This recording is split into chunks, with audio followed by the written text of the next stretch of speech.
नमस्कार शेतकरी बंधूंनो, मी Anil Kolekar agro expert या यूट्यूब चॅनलवरती आपलं सहर्ष स्वागत करतो. आणि आमच्यासोबत आहेत आमचे सहकारी मित्र तसेच एक शेतकरी तर श्रीहरी नरवडे. तर शेतकरी बंधूंनो, आपण इथं बघतो एका भुसकाटाच्या ढिगलाची जी जागा होती जुनी, तर या जागेवरती आपण आलेलो आहोत. आणि या जागेमध्ये त्यांनी जे भुसकट पांगवलेलं आहे, तर याच्या मागचं जे कारण आहे तो त्यांच्या मनाला काय वाटतं, तर हे आपण थोडक्यात जाणून घेऊया. तर नमस्कार. नमस्कार. तर हे जे आपण या ठिकाणी भुसकट पांगवलेलं आहे, त्या ठिकाणी तुम्ही सोयाबीनचं खळं केलं होतं अगोदर, हा. म्हणजे हार्वेस्टिंग केली होती.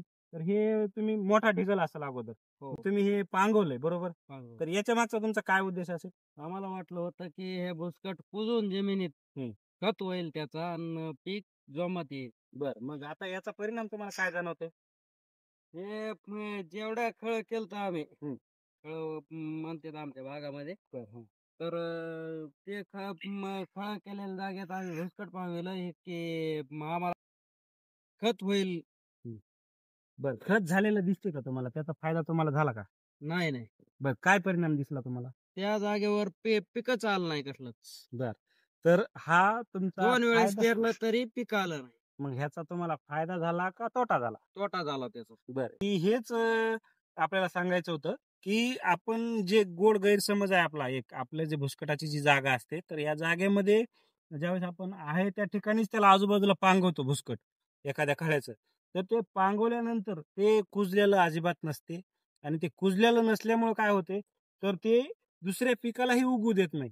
म्हणजे त्या ठिकाणी एक प्रकारची जमिनीमध्ये जागा तेवढी शिल्लक राहते, की त्याच्यामुळे कुठलंही पीक येत नाही. आणि ते पण 2-3 वर्षापर्यंत तसंच पडून दिसते आणि ते कुजतही नाही लवकर. कारण आपण काय त्याला सारखं सारखं पाणी देत नसतो.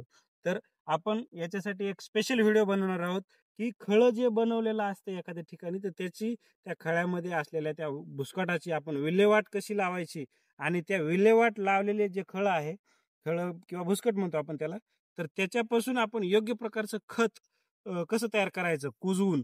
तर याच्या पद्धतीने आपण एक सेपरेट व्हिडिओ टाकणार आहोत. पण या सध्यापुरतं या गोष्टी लक्षात घ्या, की तसं करू नका. तर हे भुसकट तुम्ही एखाद्या ठिकाणी उकिरड्यामध्ये न्या आणि ते कुजून घ्या. कुजून घेतल्यानंतर चांगलं कुजल्यानंतरच ते तुमच्या जमिनीमध्ये शेणखतासोबत पांगवा. म्हणजे काय होईल, आपल्याला कुजलेलं कंपोस्ट तयार होईल आणि ते कंपोस्ट जे तयार झालेलं आहे ते आपल्या पिकाला चांगलं लागू होईल आणि आपल्या पिकाला त्याचा उपयोग होईल. अशा पद्धतीने तुम्ही नियोजन करा, जेणेकरून तुमच्याही पिकाला त्याचा फायदा होईल. आणि तुमचं जे जेवढं रान जे पडलेलं दिसते रिकामच राहिले, तिथं उगवलं पण काही नाही आणि तुमचं कुठलं पीक पण व्यवस्थित आलेलं नाही, आणि 1 वर्ष नाही तर कमीत कमी 2 ते 3 वर्षे असाच परिणाम ह्या ठिकाणी तुम्हाला जाणून येईल. त्यामुळे तुम्ही अशी चूक परत करू नका. तुम्ही आमच्या शेतकरी बांधवांना पण तसं आम्ही सांगू इच्छितो, की तुम्ही पण असं करू नका. तर या पद्धत मी जसं सांगायलो तशा पद्धतीने तुम्ही नियोजन करा आणि तुम्हाला याचा परिणाम चांगला होईल. धन्यवाद.